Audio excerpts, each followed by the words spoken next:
بسم الله الرحمن الرحيم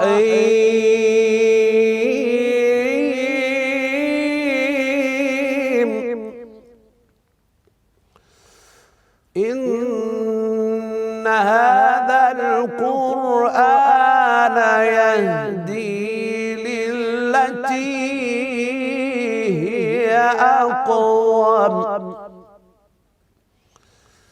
ويبشر المؤمنين الذين يعملون الصالحات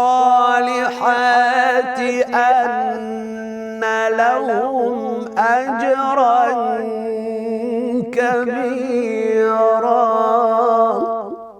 صدق الله العلي العظيم.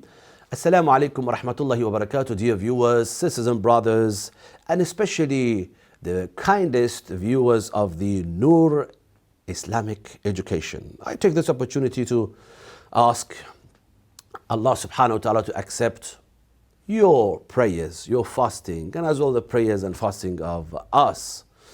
We are in the greatest month. We are in the holy month of Ramadan, and that's a great opportunity to entighten our relations with the Holy Quran. How? We have to increase our knowledge. As Allah subhanahu wa ta'ala says, لا يستوي الذين يعلمون والذين لا يعلمون. So that's the holy month. We have more time so we can learn more about the recitation of the Holy Quran and in general interpretation of the Holy Quran. But we are just focusing in one aspect of the Holy Quran, the recitation. As I mentioned before, importance of the recitation of the Holy Quran is one of the key factors and key subjects of the knowledge overall. Even for ulamas, for the scholars, they focus on this topic. But today, I want to mention about some common mistakes will happen in the recitation of the Holy Quran. Dear viewers, Allah subhanahu wa ta'ala has revealed this holy book for us. Of course, this book is blessing. As I recited in last session, we mentioned that Allah subhanahu wa ta'ala says, وَنُنَزِّلُ مِنَ الْقُرْآنِ مَا هُوَ شِفَاءٌ وَرَحْمَةٌ لِلْمُؤْمِنِينَ. This book is shifa. This book is guidance for all of us. But what is our responsibility? We have to know this book. We have to recite this book as correct as possible. We shouldn't dedicate this Quran just for amwat. This Quran is not for the passing away people, for the dead people, for the people that are dying. Sometimes you're asking, for example, a grandfather or a person is dying, so let's just recite for them. That's okay. It's a blessing. But this book, the Holy Quran, is for ahya, more than amwat. If the Holy Quran doesn't serve me when I am alive, believe me, it is difficult to serve you in the graveyard. So we should have a very good relations with the Holy Quran. As we have rawayat from Ahlul Bayt, the Holy Quran will come like a shiny person in the grave. So we should have a good relations with the Holy Quran. We have to recite the Holy Quran as correct as possible. Some of us, we are not Arabs, but it's not a good excuse. We should go and learn the rules of recitations. In the recitation of the Holy Quran, normally we focus on 4 categories. The most important one and the foundation of recitation is tajweed. We call it tajweed, or that is rules of recitation.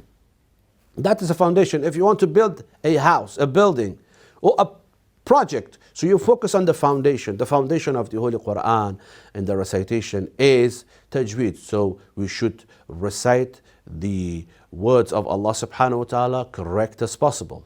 As Imam Ali alayhi salam says, التجويد أداء الحروف وحفظ الوقوف. So we have to pronounce the letters as correct as possible. I know for some of you, maybe letter Zai, letter Dad, letter Dha, and maybe letter Dhal is the same pronunciation. Like for example, for us in Afghanistan, we pronounce it the same way. Or for example, letter, especially letter Ha and Ha and ayn, and even hamza, we pronounce in one pronunciation, but there are 4 different letters. So here is a point. We should learn the correct point of articulation. Ada'ul huruf. That's hadith of Amir al-Mu'minin Ali ibn Abi Talib. So we should know the point of articulation of each letter. Of course, we cannot actually convey all the message, all the knowledge of Quran in this some episodes we have in the holy month of Ramadan. It requires a proper project. But in brief, we have to learn the foundation of our recitation. We have to make it stable, strong. So we should pronounce each letter from their point of articulation. In Ada'ul Huruf, dear viewers, especially when we recite surahs of the Holy Quran in our prayers, if the recitation is wrong, so it will affect our prayers. So our prayers will have ishkal. So we should focus on this. For example, if I'm reciting غير المغضوب عليهم ولا الضالين, it's wrong because I haven't pronounced the letter ضاد properly. Ada'ul Huruf brings the point of articulation of letters, so we have to know. We have 5 sections in our speech system. Any letter or any vowel or consonant we are pronouncing should come from 5 main sections, which in Arabic terminology we call them jawf, halq, lisan, khayshum, and shafatan. These are the main places for the pronunciation of the Holy Quran. So we should know them. And as well, if we say, for example, letter dad, we should know what is the point of articulation of letter dad, especially the qualities as well for each letter. So when you know the point of articulation, still it is not the end of a story. So you should know the rule of each letter. Each letter has a specific rule. For example, I say letter lam. Sometimes you pronounce it heavy and sometimes you pronounce it light. Letter ra, the same thing. Sometimes we pronounce letter ra with the quality of heaviness, which we call it, for example, tafkhim, and sometimes with the quality of lightness, which we call it tarqiq. So we should actually focus on this stuff. And then we should know the quality of each letter. We might have some letters from the same point of articulation. Letters like sin, zai, and sad, they are from the same point of articulation, but they have different qualities. It's like, for example, you have 3 brothers from the same family, but they have different qualities. So they are different people. Or letter ta, dal, and ta, we call them nata'i letters. They are from the same point of articulation, but we have to know their qualities because their qualities makes them different. When I say quality, how do we know Abu al-Fadl al-Abbas alayhi salatu wassalam? We call it, for example, Qamar bani Hashim. Yeah, because of his quality. Why we know Amir al-Mu'minin as many qualities he has. Haydar. Yes.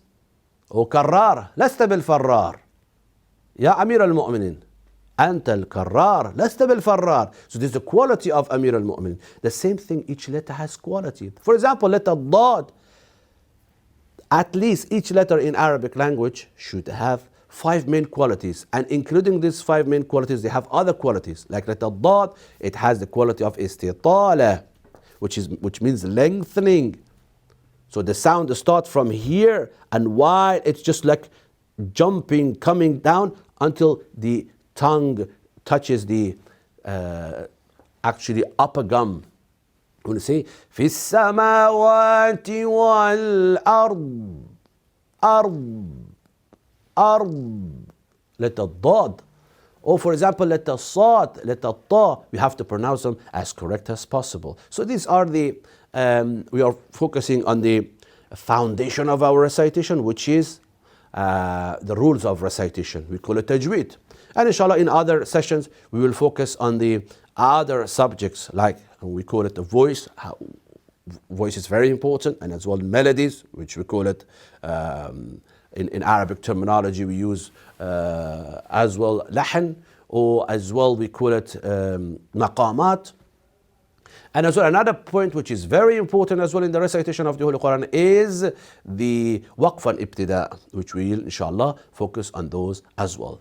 Thank you very much. Please remember us in your du'as and enjoy the rest of your day. Thank you.